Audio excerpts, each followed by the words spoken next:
In July 1969, two small Central American countries went to war for about 100 hours, seemingly over a game of football. El Salvador and Honduras faced off in what came to be known as the Football War, a brief but intense conflict sparked by a World Cup qualifying match. To the outside world, it seemed unimaginable that a soccer game could ignite a war, but beneath the surface, deep-rooted problems had been building for years, and the football matches were simply the trigger. This is the story of how social tension, nationalism, and a soccer rivalry exploded into real warfare.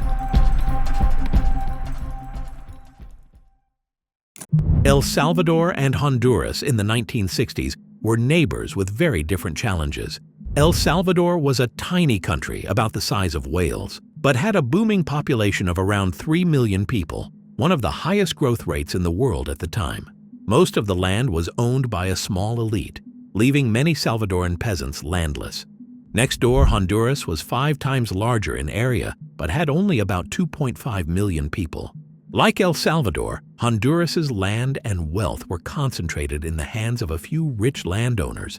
This imbalance, a crowded nation beside a sparsely populated one, led hundreds of thousands of Salvadorans to migrate to Honduras in search of farmland and jobs. By 1969, an estimated 300,000 Salvadoran immigrants lived in Honduras, making up more than 10% of the Honduran population. Many found work on banana plantations owned by U.S. companies, since Honduras was known as a banana republic, where American fruit corporations like United Fruit controlled huge swaths of land. Tensions over land and immigration had been brewing long before any soccer match. Hondurans increasingly resented the Salvadoran newcomers, blaming them for taking land and jobs. The Honduran government passed a land reform law in 1967 that took property from thousands of Salvadoran farmers and gave it to native-born Hondurans. Anti-Salvadoran sentiment in Honduras grew sharper. Immigrants became convenient scapegoats for Honduras's economic and social problems. Honduran newspapers and politicians began denouncing the Salvadorans as invaders who threatened Honduran sovereignty. By early 1969, reports were coming in of Honduran mobs attacking Salvadoran settlers. Angry vigilantes burned the homes of Salvadoran families and even committed murders and rapes in rural areas, while authorities often looked the other way. Terrified, thousands of Salvadoran peasants began fleeing back to El Salvador. Over 11,000 Salvadorans returned from Honduras in the first half of 1969 alone, carrying stories of violence and persecution. The Salvadoran government and media seized on these refugee accounts, accusing Honduras of brutal mistreatment of their people. El Salvador's president, General Fidel Sánchez Hernández, went so far as to accuse Honduras of genocide against Salvadoran immigrants, a sign of how extreme the rhetoric had become. On the Honduran side, officials felt they were the ones under threat. They saw the massive immigration from El Salvador as an invasion in slow motion. The Honduran president, General Oswaldo López Arellano, had even started mass deportations of Salvadoran squatters. By June 1969, relations between the two countries were at a breaking point, and this was before a single soccer ball had been kicked. In June 1969, the growing tension between the two countries finally erupted during their World Cup qualifying matches. The FIFA World Cup was scheduled to take place in 1970 in Mexico. Honduras and El Salvador were to face each other in a 3-match series to determine which team would qualify for the 1970 World Cup. The first match took place on the 8th of June 1969 in Tegucigalpa, the capital of Honduras. The night before the match, Honduran fans swarmed outside the Salvadoran team's hotel, shouting, chanting, and throwing rocks at the windows. They kept the players awake all night. On game day, Honduras won 1-0. For Hondurans, it was a proud victory, but in El Salvador, the loss ignited fury. Enraged Salvadoran fans in Honduras reportedly set parts of the stadium on fire after the match, filling the air with smoke and chaos. The violence quickly spilled into the streets. Mobs of Hondurans turned their anger toward Salvadoran immigrants, vandalizing shops, chasing families, attacking people in the open. Several were killed in the riots that followed. And then came the most haunting moment. In El Salvador, a young girl, heartbroken over the team's defeat, took her own life. Her funeral was turned into a national spectacle, broadcast on television, her coffin draped in patriotic symbols. Her story spun as a tale of martyrdom for the country's honor. This kind of sensational coverage only deepened the rage, stoking even more anger and patriotic fervor on both sides. A week later, on the 15th of June, the second match was played in San Salvador, the capital of El Salvador. The Salvadoran crowd and press were furious and eager for revenge. During the pre-game ceremony, instead of the Honduran flag, a dirty rag was raised, a clear insult that enraged the Honduran side. El Salvador won the match 3-0, sparking celebrations at home but chaos in Honduras.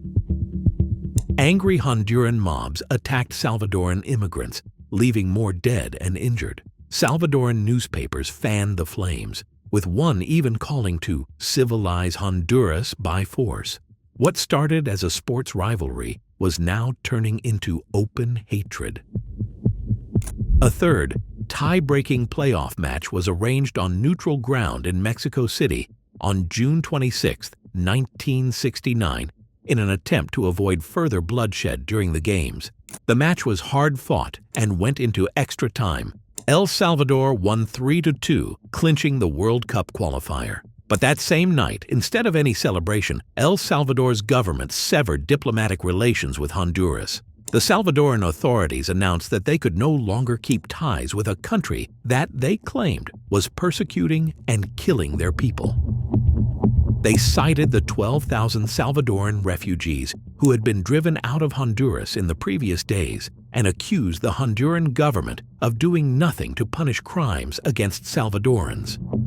In Honduras, the loss and El Salvador's insults sparked nationalist outrage. Graffiti declared, "Nobody beats Honduras," and officials vowed to defend the nation's honor. With ties broken, troops mobilizing, and anger rising, the stage was set for war. On 14 July 1969, just weeks after the matches, the Salvadoran military launched a surprise attack on Honduras by air and land. The Salvadoran Air Force, using a collection of old World War II-era planes, struck Honduran targets, notably the Toncontín International Airport in Tegucigalpa, where much of Honduras's tiny air force was based. At the same time, Salvadoran ground troops invaded along two main roads. One force drove north toward Honduras's agricultural heartland, and another force advanced west along the Pan-American Highway toward Tegucigalpa. The offensive initially caught Honduras off guard.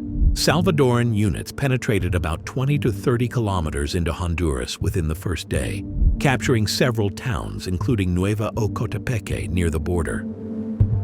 Honduran defenders, many of them under-equipped reservists armed with nothing more than machetes and outdated rifles, were quickly overwhelmed in the early clashes. However, El Salvador's blitz offensive soon stalled. The Salvadoran troops had stretched their supply lines thin and began running low on ammunition and fuel. Meanwhile, Honduras's small air force fought back effectively. Honduran pilots flying antiquated World War II-era Corsair fighter planes carried out bombing raids on Salvadoran columns and supply targets. They destroyed fuel depots inside El Salvador, burning up about 20% of El Salvador's fuel reserves and hampering the Salvadoran advance. Honduran civilian volunteers also joined the defense, heeding their government's call to grab whatever weapons they had to stop the invaders. Heavy seasonal rains began to pour, turning roads into mud and slowing the Salvadoran tanks and vehicles. By the 16th of July, after about 2 days of fighting, the offensive ground down into a stalemate. Salvadoran forces held onto a slice of southern Honduras that they had seized, but they could not push further inland. The Honduran military regrouped and managed to halt the invasion before it reached the capital. As battles raged on the ground, the Organization of American States convened emergency meetings and passed resolutions demanding an immediate ceasefire and a return to the pre-war borders. Honduras quickly agreed to negotiate, but El Salvador initially hesitated. Salvadoran leaders insisted they wanted assurances that Honduras would protect Salvadoran immigrants from further harm before they would cease fire. Ultimately, under heavy international pressure, El Salvador's government accepted a ceasefire. After roughly 100 hours of fighting, a truce was declared on the night of July 18, 1969. In the end, neither side could claim a real victory. The borders went back to where they were before. No territory officially changed hands. What remained were the war's grim human costs and a legacy of bitterness. A conflict that lasted only a few days had left both nations traumatized and deeply scarred. Though the war lasted only a few days, the human cost was devastating. Precise casualty numbers are hard to pin down, but estimates indicate that roughly 3,000 people were killed in the span of those 4 days, the majority of them Honduran civilians caught in bombings and crossfire. Honduras, as the country that was invaded, suffered heavily. It is staggering to think that so many lives were shattered in under a week over issues that might have been solved by diplomacy. For ordinary people, the so-called football war was anything but a game. Farmers became refugees, families lost loved ones, and children endured fear and bombings. The fighting didn't last long, but its impact lasted for generations, a sad reminder that pride, propaganda, and politics can lead to war, and that the human cost is always greater than any short-term victory.